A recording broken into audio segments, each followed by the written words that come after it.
பொன்னி வந்து மேலே வந்து யோசனை பண்ணிகிட்ருக்காங்க எல்லா விஷயத்தையுமே. மேலே நின்று பார்த்துட்ருக்காங்க. சக்தி கார்டனில் நின்றுட்டுருக்காரு. அப்போ சக்தியை பார்த்துட்டு இவர் ஏன் தனியாக கார்டனில் நின்றுட்டுருக்காரு அப்படின்னு சொல்லிட்டு பார்த்துட்ருக்காங்க. இங்கே வந்து என்ன பண்ணுறாங்க, பிரீத்தியும் வந்து வெண்ணிலாவும் கார்டனுக்கு வராங்க. அப்போ வந்து சக்தி கிட்ட கேட்குறாங்க, என்ன சக்தி இங்கே நிற்கிறீங்க அப்படின்னு. இல்லை ஒரு மாதிரி நெஞ்செரிச்சலாக இருக்குது, என்னன்னே தெரியல, என்னால் முடியல அப்படி சொல்லிட்டுருக்காரு. ஓ அப்படியா, அது வந்து வேறு ஒன்றும் இல்லை, சும்மா சாதாரண கேஸ்ட்ரிக்காக இருக்கும், அது கொஞ்ச நேரத்தில் சரியாயிடும் அப்படின்னு பிரீத்தி சொல்கிறாங்க. எனக்கு என்னமோ சரியாகிற மாதிரியே தெரியல அப்படின்னு சொல்லிட்டுருக்காரு. அடுத்து வந்து இது எல்லாம் பார்க்குற வந்து பொண்ணு என்ன பண்ணுறாங்க, நேராக போயிட்டு அவருக்கு தேவையான அந்த டீ வந்து போடுறாங்க. இந்த மாதிரி கஷாயம் மாதிரி ஒரு டீ போடுறாங்க. இங்கே வந்து என்ன பண்ணுறாங்கன்னா வந்து பார்க்குறாங்க வெண்ணிலாவும் பிரீத்தியும். பாத்தியா இவளை யாருக்கும் தெரியாமல் இந்த வந்து சமையல் பண்ணி ஏதோ சாப்பிட போகிறா போல் இருக்கு, வேணும் பில்டப் பண்ணிட்டு தான் நான் இந்த வீட்டில் இப்போ ஒன்றுமே சாப்பிட மாட்டேன் செய்ய மாட்டேன்னு சொல்லிட்டு அப்படின்னு சொல்லிட்டு ஓவராக நக்கலாக பேசுகிறாங்க. பார்த்தீங்களா மாமா இந்த பொன்னியோட திருட்டுத்தனத்தை அப்படின்னு சொல்கிறாங்க. இங்கே பாரு தேவையில்லாதெல்லாம் பேசாத, பொன்னி எனக்காக தான் நான் அந்த கஷாயத்தை போட்டு வந்து வச்சுருக்கேன் அப்படின்னு அதிர்ச்சி அடைகிறாங்க. என்ன சொல்கிறீங்க அப்படின்னோடனே, எனக்கு தானே பொன்னி, ஆமாம் உங்களுக்கு தான் அப்படின்றாங்க. ரொம்ப தேங்க்ஸ் பொன்னி அப்படி சொல்லிட்டு குடிக்கிறாரு. இதை பார்த்த பிரீத்திக்கும் வந்து வெண்ணிலாவுக்கும் தாங்க முடியல, செம்ம டென்ஷன் ஆகிறாங்க. பார்த்து டென்ஷனாக என்ன இது அந்த இந்த மாதிரி பண்ணுறா இவ பொன்னி, இன்னமும் எல்லாரும் முன்னாடி ஓவராக நடிக்கிறா, ஆனால் உள்ளுக்குள்ளே சக்தி கிட்ட அப்படி வந்து பண்ணிகிட்ருக்கா, இதெல்லாம் நல்லாவே இல்லை. அப்போ சக்தி மனசில் இன்னும் பொன்னி தானே இருப்பா, இதை விடவே கூடாது அப்படி சொல்லிட்டு 2 பேரும் யோசிச்சுட்டு இருக்காங்க. இங்கே வந்து பொன்னி வந்து டீயை கொடுத்துட்டு நேராக மேலே போயிட்டு அப்படியே வந்து வெளியே நின்று பார்த்துட்ருக்காங்க. அப்போ சக்தி வராரு.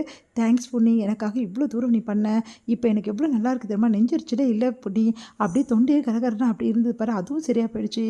எப்படி பொன்னி ஒரு நிமிஷத்தில் எல்லாமே சரி பண்ணிடுற அப்படின்னோடனே, உடனே உள்ளே போக பார்க்குறேன், இரு பொன்னி ஒரு நிமிஷம் பொன்னி அப்படின்னு நிற்கிறாங்க.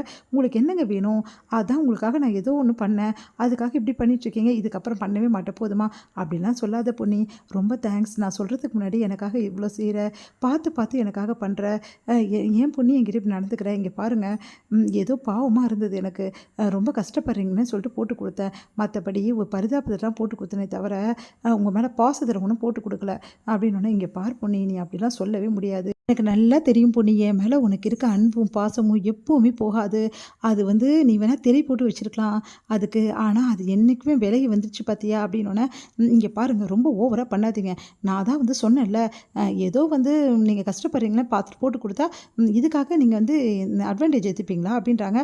உடனே வந்து இல்லை பொன்னி, அது வந்து இங்கே பாருங்கள் தேவையில்லாமல் மனசில் எதையோ வச்சு பேசிகிட்டு இருக்காதீங்க என்கிட்ட, நான் போகிறேன் அப்படின்னோடனே, எனக்கு தெரியும் பொன்னி, நீ என்ன தான் கோச்சிக்கினாலும் என் மேலே உள்ள அன்பு உனக்கு போகாதுன்னு சொல்லிட்டு, கூடிய சீக்கிரம் பாரு எப்படியாவது வந்து நானும் நீயும் பழைய மாதிரி ஆகிடுவோம், அதுக்கப்புறம் நீ என்னை விட்டு போகவே முடியாது அப்படின்னு சொல்லிட்டு மனசில் நினச்சிக்கிட்டு சந்தோஷமாக அங்கேருந்து போகிறாரு. இங்கே வந்து செம்மையாக டென்ஷனாக இருக்கார் சுந்தரத்துக்கு வந்து கை காலாக உதறது.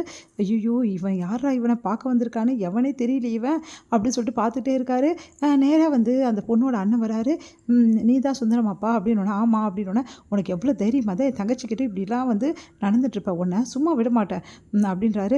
அதான் வந்து பேச வந்திருக்கீங்களா, பேசுங்க சார், ஏன் சார் இப்படிலாம் பண்ணுறீங்க, என்னது ஏன் சாரா, எனக்கு செம கோவமாக இருக்கும் உன் மேலே, எதுக்காக இப்படிலாம் பண்ணேன், இப்போது ஊர் உலகத்துக்கு என்ன பதில் சொல்கிறது, எதுக்கு இப்படி பண்ணிகிட்ருக்க, சரிங்க நீங்கள் என்ன சொன்னாலும் நான் செய்கிறேங்க, அது வந்து என் வழிக்கு, இங்கே பார் என் தங்கச்சிக்கு ஊர் உலகத்துக்கு தெரியாமல் நான் வந்து அவளுக்கு வந்து நல்லபடி ஏதாவது பண்ணணுன்னா என்கிட்ட பணம் வேணும், அதுக்கு நீ பணம் கொடுத்தா தான் வேலைக்கு ஆகும், அப்படி இல்லைனா நீ பணம் கொடுத்தா இதை மறைச்சிடலாம், நீ பணம் கொடுக்கலனா கண்டிப்பாக இந்த விஷயத்தை நான் உங்கள் வீடு வரைக்கும் எடுத்துகிட்டு வருவேன், அது மட்டும் கிடையாது ஸ்டேஷனுக்கு போவேன் அப்படின்னு அதிர்ச்சி அடைகிறாங்க. மிரட்டுறீங்களா, மிரட்டுறேன், இப்போ என்ன பண்ணணுன்ற, மரியாதையாக பணத்தை ஏற்பாடு பண்ணுற வழியே பாரு நான் அப்படின்னு சொல்லிட்டு போகிறாரு. ஐயோ இவனா இவ்வளோ பணம் கேட்குறான் அப்படின்னு அதிர்ச்சி அடைகிறாரு.